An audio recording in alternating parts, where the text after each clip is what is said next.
Hello friends, जय हिंद। मैं विकास sir स्वागत करता हूं आप लोग को अपने यूट्यूब चैनल विकास जीएस में।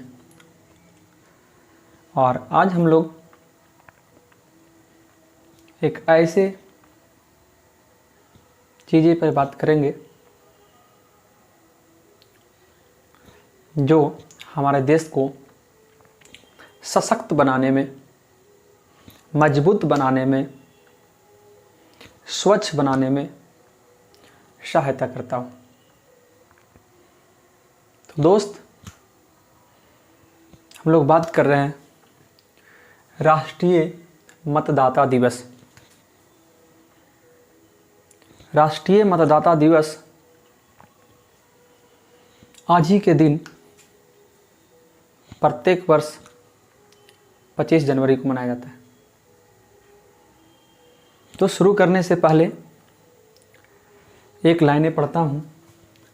देश के विकास में दे अपना योगदान, देश के विकास में दे अपना योगदान, हर हाल में करना अपना मतदान। जैसा कि आप लोग जानते हैं, एक मजबूत देश, एक मजबूत राज्य, एक मजबूत कस्बे के निर्माण के लिए हर व्यक्ति को, हर उस युवा वर्ग के लोग को जिसका उम्र 18 वर्ष से ऊपर हो गया, अपना मत देना चाहिए और एक स्वच्छ, ईमानदार, कर्तव्यशील व्यक्ति को राष्ट्र के निर्माण में भागीदारी के लिए, उस गद्दी के लिए, उस पद के लिए बैठाने में अपना भागीदारी निभाए।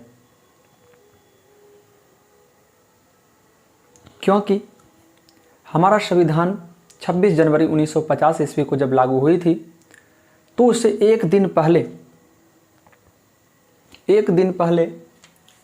25 जनवरी 1950 ईस्वी को निर्वाचन आयोग का गठन किया गया था।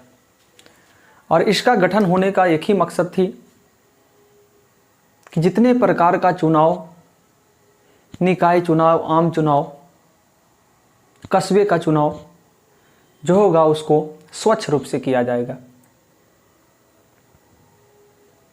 और देश के विकास में वो एक सहयोगी बनेगा।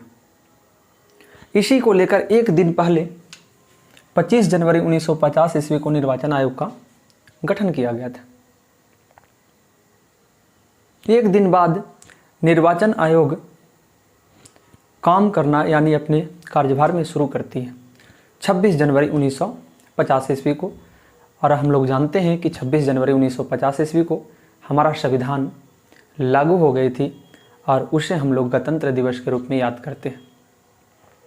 तो अगले वीडियो में गणतंत्र दिवस के बारे में ही बताएंगे, क्योंकि अगले दिन आने वाले हैं।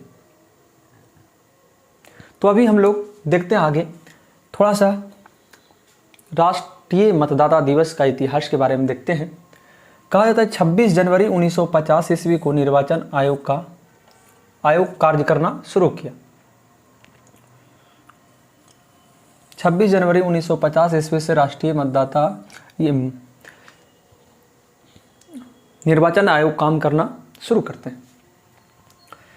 तो जिस दिन गठन हुई थी, प्रत्येक साल हम लोग 25 जनवरी को मतदाता दिवस के रूप में मनाते हैं, लेकिन उस दिन से नहीं मनाते हैं। इसकी आगे और इतिहास है। मतदाता दिवस की शुरुआत हुआ था 2011 ईस्वी में। 61वें स्थापना दिवस पर तत्कालीन राष्ट्रपति प्रतिभा देवी सिंह पाटिल ने इसकी शुभारंभ किए थे। उस समय तत्कालीन प्रधानमंत्री डॉक्टर मनमोहन सिंह, जो एक महान अर्थशास्त्री थे इस देश के।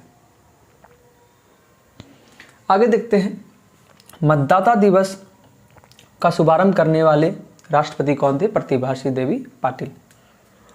कहा जाता है ये जो मतदाता दिवस हम लोग को मनाया जा रहा है 2022 में, ये 12वां मतदाता दिवस है। 12वां साल है 2022 का। इस 2022 का थीम क्या है मतदाता दिवस का? हर एक वर्ष एक थीम होती है। इस 22 का थीम है मजबूत लोकतंत्र के लिए चुनावी साक्षरता। एग्जाम में आ सकता है कि 2022 में राष्ट्रीय मतदाता दिवस का थीम क्या थी? तो मजबूत लोकतंत्र के लिए चुनावी साक्षरता। एक मजबूत सशक्त लोकतंत्र के लिए चुनाव निष्पक्ष रूप में होना बहुत जरूरी होता है। आगे है मतदाता करने का निर्धारित उम्र 18 वर्ष। मतदान करने का निर्धारित जो उम्र है 18 वर्ष, लेकिन ये पूर्व में 21 वर्ष था। इसे 61वें संविधान संशोधन के तहत 1989 ईस्वी में 18 वर्ष कर दिया गया। ये तो पूर्व जब हम लोग को मतदाता दिवस की शुरुआत होती है तब से 18 वर्ष ही है, क्योंकि बहुत पहले ही शुरुआत 18 वर्ष हो चुकी है। तो इसका शुभारंभ करने का मुख्य कारण यही था, मतदान में सभी युवा लोग भाग ले, अपनी भागीदारी निभावे, और जो लोग इस चीज़ से छूट जाते हैं, इस चीज़ से वंचित रह जाते हैं, उसे जोड़ने की कोशिश किया जाए। तो सभी देशवासियों को इस मतदाता दिवस के शुभ अवसर पर हम लोग को निर्णय लेना चाहिए कि हर एक देश का हर एक पद के लिए, जिस पद की निर्वाचन के तहत चुना जाता है, उसमें मतदान में भाग जरूर ले और एक सशक्त मजबूत देश बनाने में अपना भागीदारी जरूर निभाएं। क्योंकि कहा जाता एक वोट से जीत या हार होती है, किसी का वोट बेकार नहीं होती है। एक वोट से जीत या हार होती है, किसी का मत बेकार नहीं होती है। तो इसी के साथ दोस्त मैं विदाई लेता हूँ, और ऐसे ऐसे वीडियो को देखने के लिए मेरे चैनल को सब्सक्राइब, बेल आइकन और लाइक ज़रूर करें, और उन लोगों तक इस वीडियो को पहुँचाने का कष्ट करें जो लोग अपने अधिकार से वंचित हैं। सभी को इस दिवस पर शपथ लेनी चाहिए कि वोट को बेचकर नहीं, निष्पक्ष रूप से मतदान करेंगे। मतदान तो करेंगे लेकिन बेचकर नहीं, पैसे से नहीं, निष्पक्ष रूप से, और इस देश को सशक्त बनाने में, शिक्षित बनाने में हरदम सहयोग करेंगे। इसी शपथ के साथ मैं भी आप लोग से विदाई लेना चाहता हूँ। धन्यवाद। थैंक्स।